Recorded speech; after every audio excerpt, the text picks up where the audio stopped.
Hey guys, in this video I'm going to talk about multiplication, scalar multiplication first, and then vector multiplication.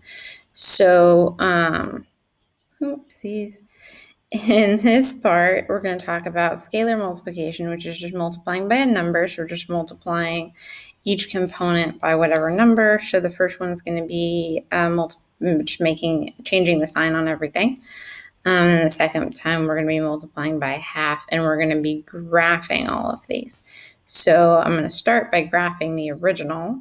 So the original vector u, -2, 4. So we're going -2 up 4. That's where my head is going to be. And the tail is going to start at 0, 0. So I'm starting at 0, 0 and making as straight a line as I can to the head, to the point. I didn't quite reach the point, but you get the idea.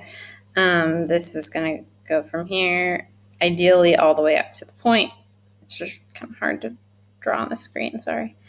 And then I'm going to change colors and do -u.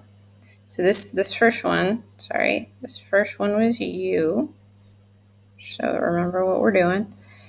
The second one's going to be -u. So I'm going to do the component version first. So -u, I'm just going to change the signs on my original.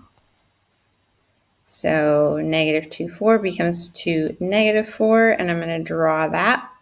So 2, -4. That's where my head's going to go.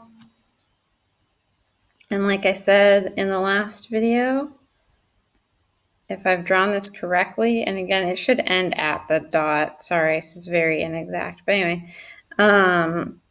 this should look like a straight line. If it's just the negative version, it should look like a straight line when I'm done. So if it doesn't, you know something went wrong. Oops, -u. All right, so then let's do 1/2 u. Oh, wait, I wanted to change colors. 1/2 u, let's do that in green. Hopefully you can see this. So we're just going to be multiplying each of these by 1/2. So -2 times 1/2 is -1. And 4 times 1/2 is 2. So this should be in the same direction as my original. It's just going to be half the length. So I'm going from -1, going -1, +2. So the head should be here, which is on the original. So that makes sense because you want to be in the same direction by half the length. And again, starting from 0, 0 and ending at that point that I made. And if these were drawn better, these would be exactly the same, on the same line. With again, this one just being shorter. So that is 1/2 u. And that's scalar multiplication. So negative makes it go in the opposite direction. Multiplying it makes it shorter or longer. If I'd multiplied it by 2, then it would have been twice the length, right? So, yep. So let's talk about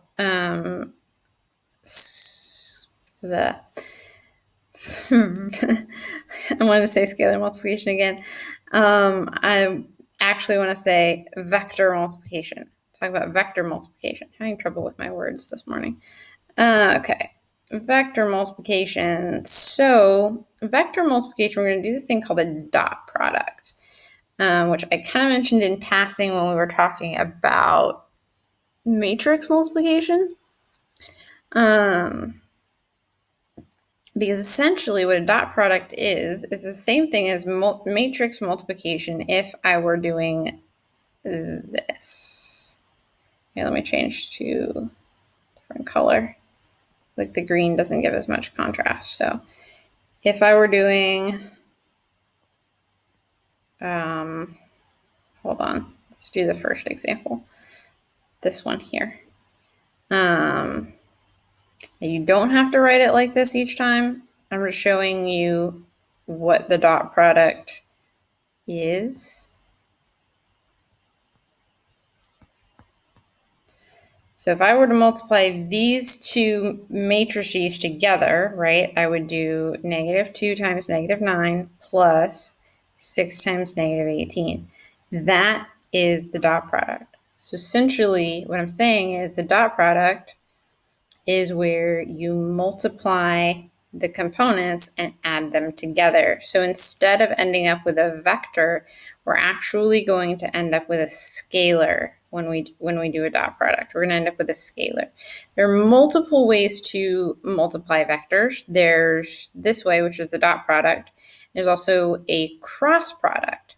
The cross product does give us a vector when we're done, but we're not going to do that in this section. We're just going to be doing the dot product. So the dot product gives us a number, a scalar, I should say specifically. And one of the things that this is useful for is to figure out if two vectors are perpendicular to each other. So if two vectors are perpendicular, then the dot product will be 0. So essentially, the dot product gives us some information about the angle between the two vectors. And if it's 0, then the angle between them is 90 degrees. So they're perpendicular. And that is known as being normal. They're normal to each other, or we can just call them normal vectors. If two vectors are normal, that means they are perpendicular to each other. So by or, it's just saying this is explaining this term. So we're looking to see if they are normal vectors, which means they are perpendicular to each other. These are not two separate questions. These are the same question. Normal vectors are vectors that are perpendicular to each other. And I'm saying that very explicitly because when I first read this, I was like, why are they asking the same question twice? And then I realized that they were just explaining the original question. So that is what normal vectors are. So we could graph these and see if they are perpendicular to each other, but we still couldn't be sure, right? Because things can look kind of perpendicular, but we wouldn't necessarily know for certain that they were perpendicular to each other. They could just look like it. Another way we could figure out if two vectors are perpendicular to each other is by finding the slope of that vector. So we know that if we take the differences of the y's divided by the differences of the x's, that gives us the slope. And if two slopes are reciprocals of each other, then they are vectors. But the easiest way to figure out if two vectors are perpendicular to each other is to take the dot product and see if we get 0. So that's what we're going to do. So we're going to start with this first one. So we're going to do -2 times -9 plus 6 times -18. So like I said, it's very similar to finding one element in the matrix multiplication. But basically, it's just multiplying the components and then adding them together. So we get -2 times -2 times -9, which is +18, plus 6 times -18, which is -90. -90. This is not 0. Therefore, these two vectors are not normal. And by normal, we actually mean perpendicular. Sorry for my handwriting. So by normal, we mean perpendicular, not that they're just strange vectors. We mean that they're not perpendicular vectors. So then for the next two, we have 3 times -10/9 plus 5/6 times 4. So that's going to be 3 times negative 10 over 9. It is negative 10 over 3. And 5 over 6 times 4 is 10 over 3. So that's 0, which means they are normal. These vectors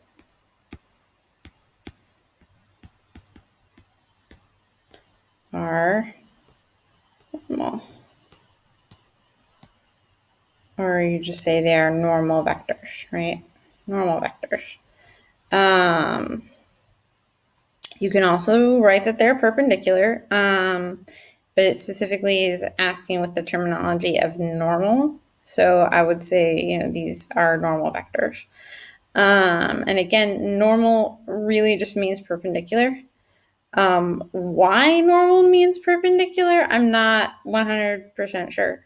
Interesting thing to Google maybe of where that terminology came from, because I don't remember. But yeah, if you go on into any kind of mathematics field where you're going to be taking calculus classes, specifically Calc 3, this terminology is used a lot, where we're talking about a vector being normal to another vector or a plane, or anything like that. Like I remember doing. By the way, the instructional part of this video is over. The rest of it is just going to be me talking about things being normal. So if you want to stop the video, feel free. But anyway, so if you have a plane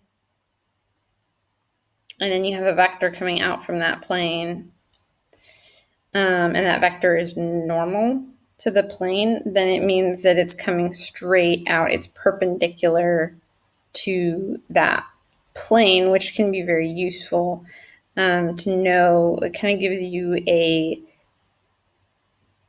direction for the plane because you know what direction is normal to it. So any vector that's on this plane is automatically going to be normal to this vector here. So any vector on this plane is normal to this vector, which can be really useful because that means that the dot product between any of these vectors and this vector is going to be 0. So there's a lot of things that you can actually do with that. And then if you have, say, another plane that goes through it, then you can get information on that. And so normal vectors are actually used a lot, which is why we're talking about this anyway. And the fact that their dot product is 0 is just super useful. And it can also help us find a normal vector. For example, I talked about cross products, and I said that we're not going to learn about them in this section, but an interesting thing with cross products is it actually gives you, it's used in a 3-dimensional space, where if you have 2 vectors, this can be any angle, but the vector that you get when you do the cross product, so like I said, if you have a dot product, you end up with a scalar as an answer, but with a cross product, you end up with a vector. This, the vector that you get, so try to imagine this in 3-dimensional space, is perpendicular to both of these both of your original vectors. So this would be the cross product vector here. So this would be a right angle, and try to think about this in 3-dimensional space. This would also be a right angle. So no matter what angle this is, your cross product is going to be perpendicular to both of them. So both dot products and cross products give us information about things being perpendicular, but where dot products tell us if 2 things are already perpendicular, cross products help us find something that is perpendicular to both of them, to 2 other vectors. So in this plane example,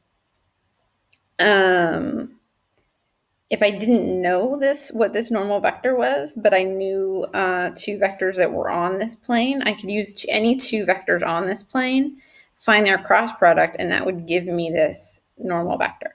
So all of that to say normal vectors are used a lot once you get up to mostly Calc 3, because that's where you really start diving into the three-dimensional stuff, which is really cool.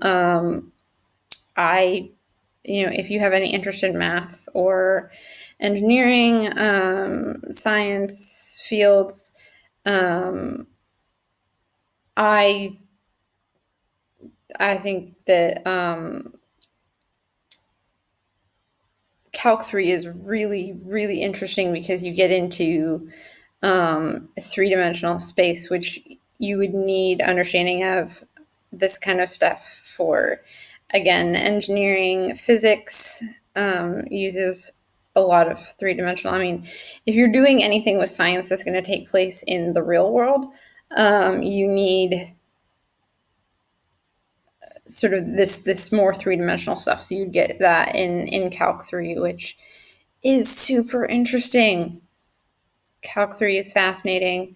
I really hope that some of you end up getting there because it's just cool stuff. It's cool stuff to learn, and there's a lot of mathy details that you have to get through to get there, but if you can do it, it's super interesting. That's the end of me nerding out about vectors and normal things. So I'm going to stop the video now.